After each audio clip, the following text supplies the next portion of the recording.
કે ભણવું શું કામ? વિદ્યાર્થી જીવન અને ભણવું ન ગમે એ થોડું ચાલે. જો આપણા પપ્પા છે એ આપણને એમ કે મારે હવે કમાવું જ નથી. આપણા મમ્મી છે એ આપણને એમ કે મારે હવે રસોઈ જ નથી બનાવી, તો ચાલશે? નહીં ચાલે.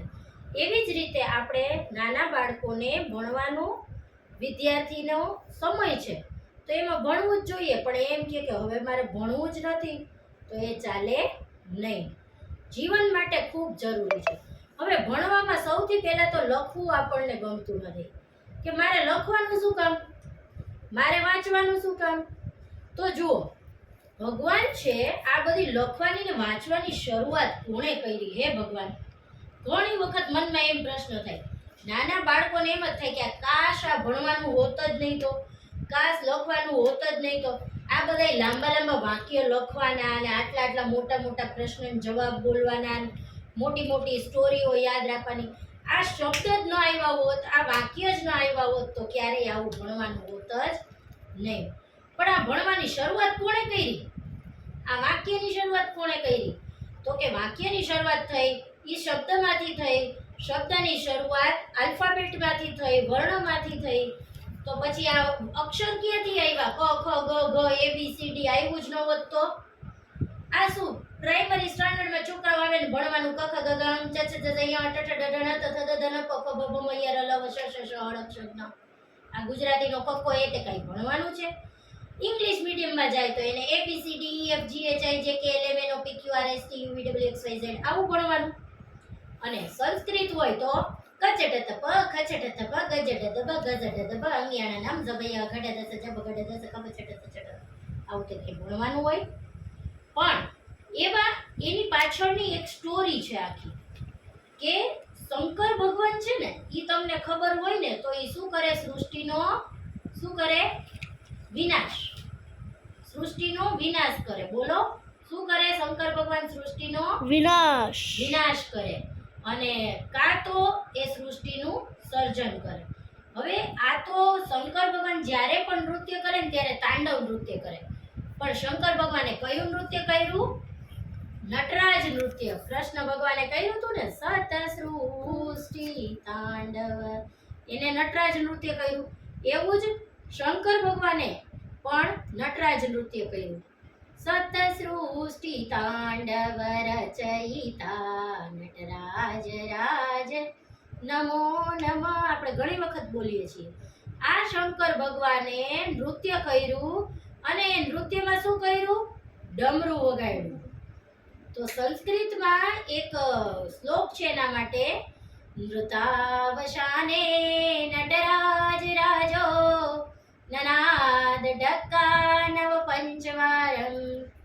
શંકર ભગવાને જે આ ડમરું વગાડ્યું ને એ ડમરુમાંથી અવાજ નીકળ્યા. આપણે આમાં વગાડીએ તો તરત ખબર પડી જાય ને કે આ તો આ જ ગીત વાગે છે. હે, નાના છોકરાઓનું હોય બમ બમ બોલે મસ્તી મે ડોલે, મ્યુઝિક વાગે ત્યાં જ ખબર પડી જાય. એમ શંકર ભગવાને આવું ડમરું વગાડ્યું તો એનો અવાજ જે છે પાણીની ઋષિએ ઝીલી લીધા. અને એ અવાજ હતા ઈ ઉણે રૂ કય ઓંગય ઔજય વરટલણાંગ્યણનમ જબય ગડે દસ જબ ગડે દસ ખપ જડત જટ તવ કપય શશ જર હલ. આવી રીતે સૂત્ર બનાવ્યા અને એ સૂત્રમાંથી શબ્દ બન્યા, વાક્ય બન્યા અને એમાંથી આપણી ભાષા અસ્તિત્વમાં આવી. હવે તમે એમ કહેશો કે આપણે ભણ્યા ન હોય ને અક્ષર ન હોય, વાક્ય ન હોય તો આપણે લોકો વાતો કેમ કરત? ઈશારાથી આમાં જ કરત. ભાષા છે એ હંમેશા સાંકેતિક પણ હોય, ઈશારાથી પણ હોય, બોલીને પણ કરી શકીએ અને લખીને કે વાંચીને પણ સમજાવી શકીએ. તો આપણે લોકોને વાતો તો કેટલી હોય છે. ક્લાસની અંદર છોકરાઓને કેટલી વાતો હોય. એક ફ્રેન્ડ વેકેશન પછી જ્યારે મળે ત્યારે દુનિયાભરની વાતો ફ્રેન્ડની જોડે કરવાની ભેગી થઈ ગઈ હોય. તો આપણે વાત જ ન કરી શકત તો આપણને રહેવું ગમત નહીં. તો ભગવાનની ભાષા હતી એ ભગવાનની ભાષા સંસ્કૃત હતી. પછી એ સંસ્કૃત પ્રાકૃત, પછી હિન્દી, તમિલ, તેલુગુ, ઇંગ્લિશ, હિન્દી, ગુજરાતી બધી જ ભાષા છે એ આમાંથી આવી. તો હવે ભગવાને આપેલી ભાષા હોય એ તો આપણે ભણવી જ જોઈએ. ચાલો, ગુજરાતી શું છે આપણા દેશની? માતૃભાષા માતૃભાષા છે. હિન્દી શું છે? રાષ્ટ્રભાષા છે. અને સંસ્કૃત શું છે? દેવનાગરી ભાષા છે. દેવનાગરી એ ભાષા દેવોની ભાષા છે, ભગવાનની ભાષા છે. તો આપણને આટલી તો ખબર પડે.